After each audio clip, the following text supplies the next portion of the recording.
नमस्कार। यूपी पंचायत चुनाव 2026 प्रधानों के खातों में बचा है लाखों का फंड।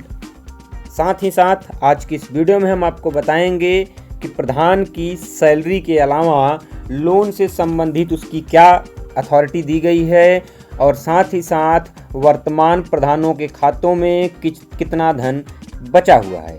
साथ ही साथ प्रशासकों की नियुक्ति होगी या फिर कार्यकाल एक्सटेंड किया जाएगा, इसकी भी जानकारी आज की इस वीडियो में हम आपको प्रोवाइड कराने वाले हैं। यह वीडियो आपके लिए बहुत ही ज़्यादा हेल्पफुल होने वाला है। तो बिना किसी देर के चलिए वीडियो स्टार्ट करते हैं। आप वीडियो के एंड तक बने रहिएगा। क्या आपके गांव का विकास इसलिए रुका है क्योंकि पैसा नहीं है? अगर आप भी ऐसा सोचते हैं तो आप बहुत बड़े धोखे में हैं। 2026 के यूपी पंचायत चुनाव से ठीक पहले एक ऐसा खुलासा हुआ है जिसने पूरे प्रदेश की सियासत को हिलाकर रख दिया है। आपके गांव के प्रधान के सरकारी खातों में आज भी करोड़ों रुपए जाम पड़े हैं। यह वही पैसा है जो आपकी गलियों, नालियों और स्कूलों के लिए आया था। ये पैसा खर्च क्यों नहीं हुआ? क्या 2026 चुनाव जीतने के लिए कोई गुप्त रणनीति बनाई गई है? उत्तर प्रदेश की राजनीति से इस वक्त एक खामोश तूफान उठ रहा है। 2026 के पंचायत चुनाव करीब हैं और इसी बीच सरकारी गलियारों से एक ऐसी खबर आ रही है जिसने सबको चौंका दिया है। प्रदेश की हजारों ग्राम पंचायतों के खातों में करोड़ों रुपए की विकास निधि धूल फांक रही है। ग्रामीण भारत की तस्वीर बदलने के लिए भेजा गया पैसा आखिर खातों में क्यों कैद है? क्या यह प्रशासनिक सुस्ती है या फिर पॉलिटिकल मास्टर प्लान? आज के इस वीडियो में हम एक एक परत को खोलकर रख देंगे। सरकारी आंकड़ों की माने तो उत्तर प्रदेश की 58,000 से ज़्यादा ग्राम पंचायतों में अधिकांश के पास 15वें वित्त आयोग और राज्य वित्त आयोग का भारी बजट बचा हुआ है। कुछ पंचायतों में तो यह धनराशि 50 लाख से लेकर 1 करोड़ रुपए तक बची हुई है। सबसे बड़ी हैरानी की बात यह है कि प्रशासन बार बार रिमाइंडर भेज रहा है, लेकिन प्रधान और सेक्रेटरी की जोड़ी फाइलें दबाए बैठी है। अब सबसे बड़ा सवाल यह उठता है कि जब गांव के लोग के विकास कार्य के लिए सोलर लाइट का पैसा खातों में भेजा गया है तो फिर ग्राम पंचायत अंधेरे में जीवन यापन क्यों कर रहा है? सरकारी ऑडिट और ताज़ा रिपोर्टों के अनुसार यूपी की 58,000 से ज़्यादा ग्राम पंचायतों में कई ऐसी ग्राम पंचायतें हैं जिनके पास 20 लाख से लेकर 80 लाख रुपए तक का अनयूज्ड फंड पड़ा हुआ है। उत्तर प्रदेश सरकार हर साल गांवों की तस्वीर बदलने के लिए अरबों रुपए जारी करती है। यह पैसा नालियों के निर्माण, सोलर लाइट, इंटरलॉकिंग सड़कों, पंचायत भवनों के रखरखाव और स्वच्छता अभियान के लिए प्रयोग होता है। लेकिन हकीकत यह है कि काम सिर्फ फाइलों में दिखा रहा है, जबकि जमीन पर केवल गड्ढे और अंधेरा ही पसरा हुआ है। अब समझिए इसके पीछे का असली दिमाग। राजनीति के जानकारों का कहना है कि ये जानबूझकर किया गया फंड होल्ड है। 2026 चुनाव से ठीक पहले 4-5 महीने पहले इन करोड़ों रुपयों को पानी की तरह बहाया जाता है। पहली राजनीति क्या है? इस पर चुनाव से ठीक पहले काम कराओ ताकि जनता को याद रहे कि अभी तो विकास हुआ है। और दूसरी रणनीति क्या है? कमीशन का वो खेल जिससे चुनावी रैलियों और प्रचार का भारी खर्च निकाला जा सकता है। इन्हीं सब चीज़ों को ध्यान में रखते हुए वर्तमान में ग्राम पंचायतों में फंड को डंप किया गया है। अब सवाल यह उठता है कि प्रधान पैसा खर्च क्यों नहीं कर रहे हैं? इसके पीछे 3 रणनीति, जिसको हम 3R स्ट्रेटजी कहते हैं, वही काम कर रही है। पहला है रिटेंशन। चुनाव से ठीक 1 साल पहले तक फंड को लेकर अंतिम समय में नकदी हाथ में आती है, इसलिए इसको बचा कर रखा जाता है। एंड सेकंड थिंग है रिकॉल वैल्यू।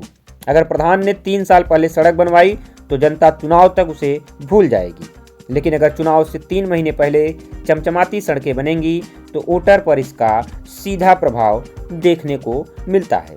साथ ही साथ 3R की रणनीति में थर्ड स्ट्रेटजी आपको बता देना चाहते हैं, रिसोर्स एंड मैनेजमेंट। जी हाँ, रिसोर्स मैनेजमेंट क्या है? चुनाव लड़ने के लिए भारी फंड की ज़रूरत पड़ती है। जानकारों का कहना है कि इसी बचे हुए फंड के जरिए कमीशन का ऐसा जाल बुना जाता है जिससे चुनावी रैलियों और दावतों का खर्च निकाला जा सके। जानबूझ करके कुछ ऐसे कच्चे पक्के काम कराए जाते हैं ग्राम पंचायतों में जिसमें भारी कमीशन का खेल चलता रहता है। इन्हीं खेलों की बदौलत वर्तमान प्रधानों और सेक्रेटरियों को बहुत ही ज़्यादा मुनाफा हो जाता है और आगामी पंचायत चुनाव लड़ने के लिए फंड की व्यवस्था वे आसानी से कर लेते हैं। इसके अलावा दोस्तों एक क्वेश्चन हमारा और भी बहुत महत्वपूर्ण है, उसकी भी चर्चा हम आज की इस वीडियो में करेंगे। अगर आप अपने गांव को इस लूट से बचाना चाहते हैं तो आपको जागरूक होना चाहिए। सबसे पहली बात है आरटीआई का इस्तेमाल करें। अपने ब्लॉक या ऑफिस जाकर लिखित में पूछें कि आपकी पंचायत के खाते में कितना बैलेंस बचा हुआ है। ग्राम सभा की बैठक, प्रधान से सार्वजनिक रूप से हिसाब मांगें कि पिछले 4 साल में कितना बजट आया और आपके माध्यम से कितना खर्च किया गया। बहुत सारे लोगों का यह सवाल रहता है कि बार बार पूछने पर भी जवाब नहीं दिया जाता है, तो इसके लिए मैं आपको सलाह दे दूं कि आप आरटीआई का इस्तेमाल करें। अकेले प्रधान इस खेल को अंजाम नहीं देते हैं, ध्यान रखें, सिर्फ अकेले प्रधान ही इस खेल को अंजाम नहीं दे सकते। इसमें ब्लॉक स्तर से लेकर के सेक्रेटरी और तकनीकी सहायकों की भी भूमिका अहम मानी जाती है। जब तक काम का एस्टीमेट पास नहीं होता, पैसा रिलीज नहीं होता। कई बार जानबूझकर फाइलों को तकनीकी खामी बताकर रोक दिया जाता है ताकि चुनाव के वक्त एक साथ बल्क में टेंडर निकाले जा सकें। यह एक ऐसा चक्रव्यूह है जिसे आम आदमी का विकास पूरी तरह से फंसा हुआ है और आम आदमी इस चक्रव्यूह से स्वयं को नहीं बचा पाता है।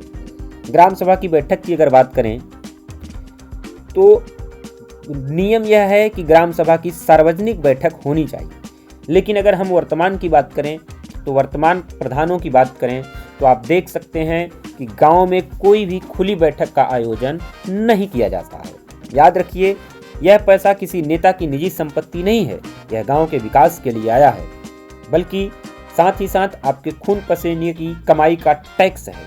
2026 में वोट देने से पहले ये जरूर पूछना कि करोड़ों का फंड खाते में क्यों सड़ाया गया है। यह आप अपने वर्तमान प्रधान और अन्य प्रतिनिधियों से जरूर पूछिएगा। सोचिए, जिस पैसे से आपके गांव के प्राथमिक विद्यालय की छत ठीक हो सकती थी, जिस पैसे से शुद्ध पेयजल के लिए आरओ प्लांट लग सकता था, वह पैसा बैंक में क्यों सड़ रहा है या फिर किसी के निजी स्वार्थ की भेंट क्यों चढ़ रहा है। बुंदेलखंड से लेकर पूर्वांचल तक कई गांवों में आज भी महिलाएं पानी के लिए मीलों पैदल चलती हैं, जबकि उनकी ग्राम पंचायत के खातों में लाखों रुपए सरप्लस दिखाए जा रहे हैं। यह सिर्फ लापरवाही नहीं है मित्रों, बल्कि जनता के संवैधानिक अधिकारों का हनन भी है, जिसे हर एक आम नागरिक को यह बात समझनी होगी। एक महत्वपूर्ण चीज यह है कि सोशल ऑडिट होना चाहिए। कानूनन ग्राम सभा की खुली बैठक में बजट का हिसाब देना अनिवार्य है। अगर आपके गांव में बैठक नहीं हो रही है तो आप इसकी शिकायत जिला पंचायत राज अधिकारी अर्थात DPRO से कर सकते हैं। लेकिन मैं अगर ज़मीनी स्तर की बात बताऊं तो ज़मीन स्तर पर आप देखेंगे कि किसी भी ग्राम पंचायत में वर्तमान प्रधान या सेक्रेटरी मिलीभगत से ही काम कर रहे हैं और ग्राम पंचायतों में खुली बैठक का आयोजन नहीं करवाते हैं। मुख्यमंत्री ने जन सुनवाई पोर्टल भी बनाया है, इसके बावजूद भी फंड रुका रहता है और यूपी में कार्य और विकास कार्य ऐसे ही पड़े रह जाते हैं। यूपी पंचायत चुनाव 2026 केवल एक चुनाव नहीं है, यह आपके गांव के अगले 5 साल के भविष्य का फैसला है। अगर आज करोड़ों रुपए का फंड रुका हुआ है तो समझ लीजिए कि दाल में कुछ काला जरूर है। जागरूक बनिए, सवाल पूछिए और अपने हक के लिए आवाज उठाते रहिए। याद रहे दोस्तों, जो प्रधान आज पैसा बचा रहा है वह कल आपके वोट को भी खरीदने की कोशिश कर सकता है। और मैं गांव में रहता हूं, इसलिए मुझे इस बात से भली भांति मैं परिचित हूं कि इस तरह के कृत्य को वर्तमान प्रधानों द्वारा अंजाम दिया जाता है।